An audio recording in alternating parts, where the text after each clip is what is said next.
9 മാസങ്ങൾക്ക് മുൻപ് നമ്മുടെ മനസാക്ഷിയെ നടുക്കിയ 9കാരി ദൃശാനയുടെ മുഖം ഇപ്പോഴും ഏവരുടെയും മനസ്സിലുണ്ടാകും. കഴിഞ്ഞ ഫെബ്രുവരി 17-ന് ദേശീയപാത വടകര ചോറോട് വെച്ചുണ്ടായ അപകടത്തിൽ ഗുരുതര പരിക്കേറ്റ് കോഴിക്കോട് മെഡിക്കൽ കോളേജിൽ ഇപ്പോഴും കോമാവസ്ഥയിൽ തുടരുകയാണ് കുട്ടി. അപകടം നടന്ന് 9 മാസങ്ങൾ പിന്നിട്ടിട്ടും ദൃശാനയെ ഇടിച്ചിട്ട് കടന്നുകളഞ്ഞ വാഹനത്തെപ്പറ്റി യാതൊരു വിവരവുമില്ലായിരുന്നു. ആരും അന്വേഷിച്ചില്ലെന്ന് വേണം പറയാൻ. എന്നാൽ ദൃശാനയുടെ ദുരിതം ഇക്കഴിഞ്ഞ ഓഗസ്റ്റ് 27-നായിരുന്നു വാർത്തയിലൂടെ പുറം ലോകം അറിഞ്ഞത്. സംഭവം വാർത്തയായതോടെ ഹൈക്കോടതി ജസ്റ്റിസ് ദേവൻ രാമചന്ദ്രൻ സ്വമേധയാ കേസെടുക്കുകയും പോലീസിനോട് അടിയന്തര റിപ്പോർട്ട് തേടുകയും ചെയ്തു.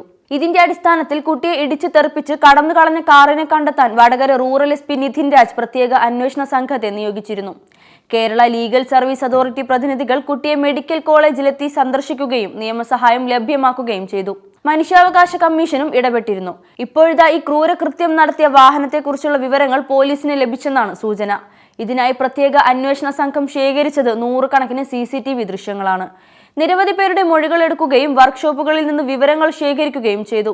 അന്നേ ദിവസം തലശ്ശേരി ഭാഗത്തേക്ക് പോയ മാരുതി സ്വിഫ്റ്റ് കാർ പിടിച്ചെടുത്തെന്നും വാഹനമോടിച്ച RC ഉടമ പുറമേരി സ്വദേശി ഷജീർ വിദേശത്തേക്ക് കടന്നതായും SP വാർത്താ സമ്മേളനത്തിൽ വ്യക്തമാക്കി. അശ്രദ്ധമായി വാഹനമോടിക്കുകയും അപകടമുണ്ടാക്കുകയുമായിരുന്നു. അപകടം നടന്ന ശേഷം പിടിക്കപ്പെടുമെന്ന് കരുതി രക്ഷപ്പെട്ടതാണെന്നും പിന്നീട് കാർ രൂപമാറ്റം വരുത്തിയെന്നും റൂറൽ SP പറഞ്ഞു. അന്ന് പോലീസിന് കിട്ടിയ ദൃശ്യത്തിലുണ്ടായിരുന്ന വെള്ള സ്വിഫ്റ്റ് കാറിന് സമാനമായ വാഹനം ഇൻഷുറൻസ് ക്ലെയിം ചെയ്യാൻ വന്നതായി ശ്രദ്ധയിൽപ്പെട്ടതിനെ തുടർന്ന് അന്വേഷിച്ചപ്പോഴാണ് അപകടമുണ്ടാക്കിയ കാറാണെന്ന് വ്യക്തമായത്. KL 18 R 1846 എന്ന നമ്പറുള്ള കാറാണ് കുട്ടിയെ ഇടിച്ചിട്ടതെന്നാണ് വിവരം. കുട്ടിയെ ഇടിച്ചിട്ട ശേഷം ഇടവഴിയിലൂടെ രക്ഷപ്പെടുകയായിരുന്നു.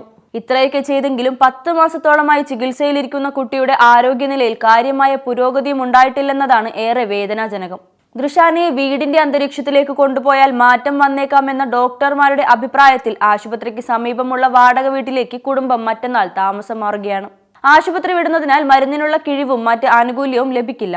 ഇടിച്ച വാഹനം കണ്ടെത്തിയാൽ ഇൻഷുറൻസ് തുകയെങ്കിലും ലഭിക്കുമെന്ന പ്രതീക്ഷയിലാണ് കുടുംബം. അപകടം നടന്ന് ഇത്രയും നാളുകൾ ചികിത്സയിലിരുന്നിട്ടും മാറ്റമില്ലാത്ത ദൃശാനയുടെ ഭാവിയോർത്ത് ആശങ്കയിലാണ് മാതാപിതാക്കൾ. ഡോക്ടറുടെ ഈ അഭിപ്രായത്തിൽ കുട്ടിയുടെ അവസ്ഥയിൽ മാറ്റമുണ്ടാകുമെന്ന് നമുക്ക് പ്രതീക്ഷിക്കാം. ഏതെങ്കിലും ഒരു ദിവസം രക്ഷിതാക്കളുടെ ഈ ആശങ്കകൾക്ക് വിരാമമിട്ടുകൊണ്ട് ദൃശാന ഉണരുമെന്നും നമുക്ക് പ്രതീക്ഷിക്കാം.